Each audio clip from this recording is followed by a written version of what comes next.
Bonjour à toi, j'espère que tu vas bien. Je suis contente de te retrouver aujourd'hui. C'est Vanessa et aujourd'hui on va répondre à une question qu'on me pose régulièrement en coaching qui est comment est-ce qu'on fait pour passer du contenu gratuit au contenu payant? C'est-à-dire quelle est la limite entre les deux?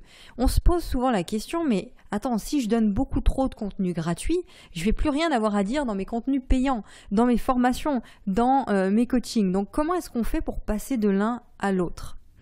Alors quotidiennement, tu vas donner des conseils, des astuces, que ce soit sur les réseaux sociaux, par email, sur ton blog. Peut-être que tu écris des articles, tu fais des vidéos, tu envoies des emails, donc peu importe. Tu vas partager gratuitement beaucoup de choses qui a de la valeur. Et tu vas proposer donc une formation gratuite aussi, pourquoi pas un e-book, tu sais, à télécharger. Tu vas proposer de t'inscrire à tes emails quotidiens, ta newsletter. Donc comment est-ce qu'on fait pour, une fois qu'on a mis tout ça, proposer une offre payante? Comment est-ce que tu amènes ça sur le tapis, finalement? C'est une question qui est légitime parce que la plupart des gens qui s'inscrivent à du contenu gratuit s'inscrivent pour le gratuit. Ils ne s'inscrivent pas pour le payant. Donc, on peut comprendre que quelqu'un qui démarre a du mal à passer du contenu gratuit. C'est très facile de proposer des choses gratuitement au contenu payant. C'est un peu plus délicat. Donc, quelle attitude avoir? Comment est-ce qu'on fait? Déjà, comprends que le contenu gratuit, c'est la clé du développement de ton activité. C'est la clé du développement de ton activité. Le contenu gratuit, il est là pour montrer la valeur de ce que tu proposes à ton audience. Le contenu gratuit, il est là aussi pour permettre à tes futurs clients de se rendre compte de ce que c'est de travailler avec toi. Tu vois, ça permet à tes futurs clients de se rendre compte que s'ils travaillent avec toi, si ça leur plaît ou pas, à quel niveau ils peuvent s'identifier à toi. Est-ce que vous avez les mêmes valeurs? Est-ce que ça va matcher ou pas? Est-ce que ça vaut le coup ou pas de travailler avec toi? Ça sert à ça le contenu gratuit. Bon. Et si tu fais pas la transition entre le gratuit et le payant, tu es d'accord avec moi qu'il n'y a pas d'entreprise. Tu gagnes pas d'argent, il n'y a pas de clients, donc ton entreprise, c'est pas une entreprise, mais tu fais du bénévolat. Tu es en train de créer une association. Bon, c'est pas réellement ce que tu as envie de faire. Alors, avant de t'expliquer comment est-ce que tu peux faire la transition du gratuit au payant, je vais répondre à la question que forcément tu te poses, c'est « mais attends, si je donne tout dans mon contenu gratuit, qu'est-ce que je vais te donner, qu'est-ce que je vais avoir à dire dans mes contenus payants finalement, dans mes formations ou mes offres de coaching ?» Alors écoute bien ce qui va suivre là, c'est super important. L'idée du contenu gratuit, c'est pas de tout donner. L'idée du contenu gratuit, c'est pas d'entrer en profondeur dans un concept. C'est pas de développer un concept en profondeur. L'idée du contenu gratuit, c'est de parler d'un sujet en surface, j'allais dire, c'est d'apporter de la valeur évidemment, d'apporter des clés pratiques. Mais c'est de parler avant tout du quoi et pas du comment. T'apportes des clés pratiques et le comment est-ce qu'on applique ces clés pratiques, comment est-ce qu'on applique la méthode, quelles sont les étapes pour appliquer ces méthodes, eh bien ça tu le vois dans les contenus payants. Bon, ton offre gratuite, tu parles du quoi, tu donnes des clés pratiques, sans entrer davantage dans le comment. Comment est-ce qu'on applique les clés, comment est-ce qu'on applique l'offre, à la méthode, tu vois ça concrètement en accompagnement, étape par étape avec les personnes, donc en leur proposant une offre payante. D'accord, c'est clair par rapport à ça, c'est important. Maintenant, alors pour cette transition, il y a plusieurs phases. La première des phases, c'est d'être clair sur tes intentions. C'est d'expliquer clairement ton intention.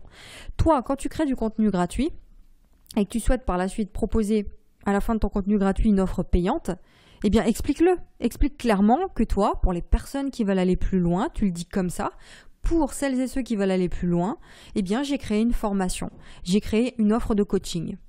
T'expliques vraiment bien à qui tu t'adresses à ceux qui veulent acheter. Tu t'adresses à ceux qui sont prêts à aller plus loin, à ceux qui sont prêts à résoudre le problème en question et à payer pour résoudre ce problème-là. Le problème qui est relevé, qui est soulevé dans le contenu gratuit. Donc, toi, quand tu parles clairement de ça, quand tu es clair sur tes intentions, tu es honnête, tu es authentique, eh bien, toutes celles et ceux qui veulent aller plus loin, c'est génial. Tu vois, tu as créé une formation, tu as créé un coaching, et pour les personnes qui ne veulent pas aller plus loin, ils ne se sentent pas offensés. Ils se sentent juste tout simplement pas visés par ce que tu racontes. Par exemple, dans mon cas,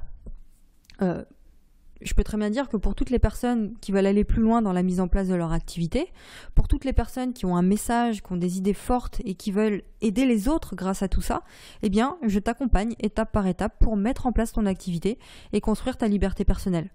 Voilà, je peux parler comme ça. Donc, toutes les personnes qui ont compris qu'il y a un travail préparatoire, toutes les personnes qui ont compris qu'il y a un travail intérieur à faire avant de mettre en place son activité en ligne, eh bien, ces personnes-là sont prêtes. Elles ont compris, elles sont prêtes à être accompagnées et elles sont tout de suite touchées par ce que je raconte.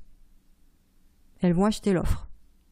Ça veut dire à l'inverse que les personnes qui ne sont pas prêtes à investir, qui ne sont pas prêtes à aller plus loin, qui sont encore dans le gratuit, si tu veux, qui ne veulent que le gratuit, ou les personnes qui ne sont pas prêtes, tout simplement, qui sont encore à une étape intermédiaire, eh bien, elles vont d'elles-mêmes se dégager du processus que tu es en train de mettre en place. Bon. Pour résumer, l'idée, c'est d'être clair sur tes intentions.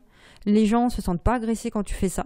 Toi, tu mets uniquement en avant les personnes qui ont clairement envie, qui ont clairement besoin d'investir pour régler leurs problèmes. Bon.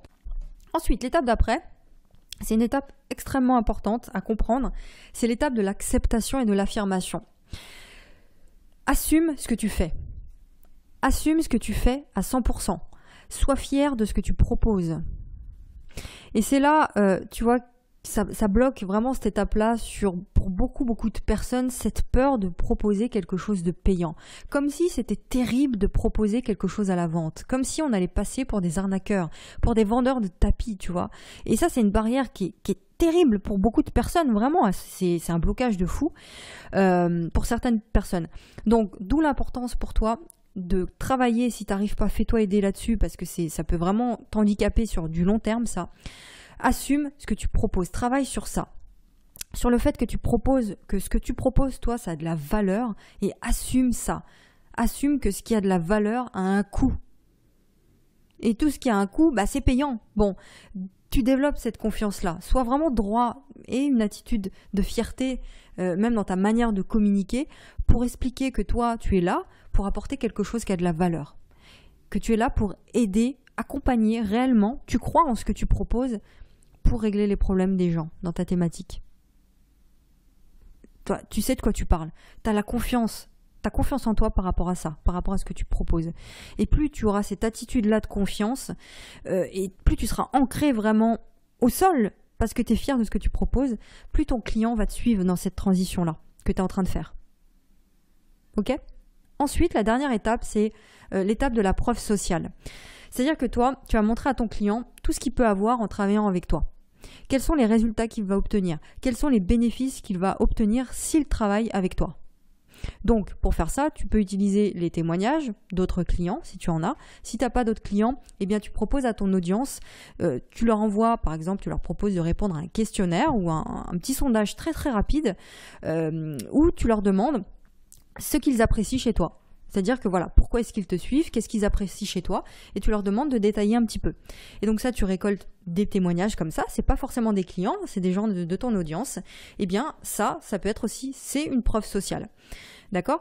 Et aussi, ce qui permet d'engager, si tu veux, et de montrer à ton client ce qu'il peut avoir avec toi, c'est de le laisser imaginer ce que serait sa vie après le coaching avec toi, ce que serait sa vie après avoir acheté ton produit. Ok, ça va pour ça? Alors, il y a toute une série ensuite d'outils que tu vas devoir mettre en place, évidemment, c'est-à-dire une page de vente, une page de capture, une série d'emails, etc. pour proposer tes offres. Mais dans les grandes lignes, mets en place tout ce que je viens de t'expliquer ici, sois clair et net dans tes intentions, identifie réellement les personnes qui ont besoin d'aller plus loin avec toi, assume fièrement ce que tu fais et le fait que ce que tu proposes a de la valeur. Tu proposes une transformation dans la vie des gens et ça a de la valeur. Même pour aller plus loin, n'oublie pas que tout ce qui est gratuit empêche réellement la transformation. Si tu donnes uniquement du gratuit, ça empêche la transformation. Quelqu'un qui ne s'engage pas réellement financièrement, il n'est pas engagé dans la mise en application des actions finalement. Tu vois ? Donc, si tu le vois, teste. Quand tu mets la main au portefeuille, quand tu investis dans quelque chose, eh bien, tu es engagé parce que tu n'as pas envie de perdre ton argent. Tu as envie d'avoir un retour sur investissement.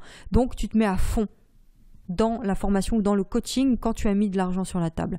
Si c'est gratuit, tu ne te mettras pas à fond. Tu vas télécharger le truc gratuit et puis tu le regarderas même pas. Tu vois, tu seras pas à fond dans la mise en application. Donc le gratuit empêche la transformation. Quand vraiment on réfléchit bien à ça, c'est vraiment ce qui se passe. Et ensuite, tu fais parler tes clients ou ton audience si tu n'as pas encore de clients et tu mets tout ça en avant régulièrement.